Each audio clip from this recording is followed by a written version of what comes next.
Balikan natin ang ulat kaugnay ng grass fire sa NLEX. Makibalita tayo kay GMA News stringer Romel Ramos. Romel, ano na nangyayari dyan?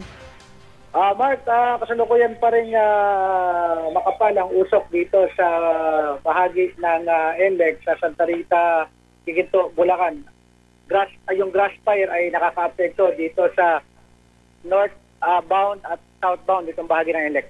Romel, nakikita namin sa live na kuha na nasa screen ngayon na ating mga viewers.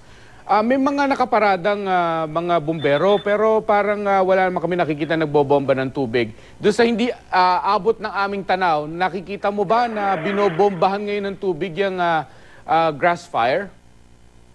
Mark, kasama ko dito itong mga fire marshal at wala nang dito sa area ang kinakalagyan ko sa may toll gate ng Santa Rita, wala nga makabuga ng kanilang host mula sa Bureau of Fire Protection dahil hindi mapasok yung lugar kung saan may sunog dahil basa yung paligid nito at hindi maabot ng fire truck.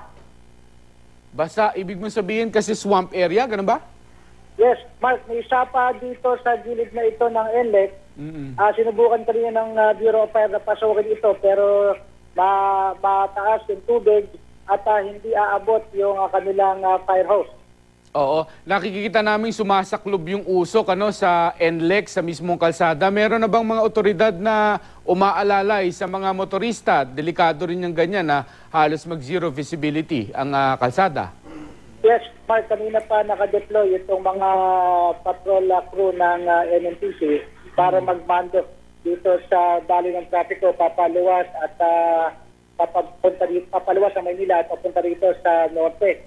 Yung mga motorista nakikita natin lahat naka-hazard at ginagamit na yung kanilang headlight para maiwasan yung aksidente. Simula anong oras pa, Romel, nagsimula yung sunog? Ayon dito sa ulat ay bandang alas 3 nang mamataan itong usok. Hindi pa ganun kalaki noon pero habang tumatagal ay napapakapal itong apoy. Nagsasanhi ba yan ng traffic? So far, wala tayo nakikitang build-up ng traffic dito sa area ito. Diretso naman sila. Bagamat lahat ng dumadaan dito, since zero visibility, naka-headlight at naka-alala yung kanilang pagpapatakbo. Panghuli na lang, Romel, yung grass fire ba na yan ay nagbabadya ba yan ng maaaring may madamay na bahayan? May malapit bang bahayan sa area na yan na dapat tayo malayo maiwasan? Naman sa residential area, Mark, at sa obserbasyon ng Bureau of Fire Protection, mukhang papahupa na itong apoy dahil nga itong paligid na niya ay swamp area, basa siya ng tubig. Okay, maraming salamat Romel. Maraming salamat. Si GMA News stringer Romel Ramos.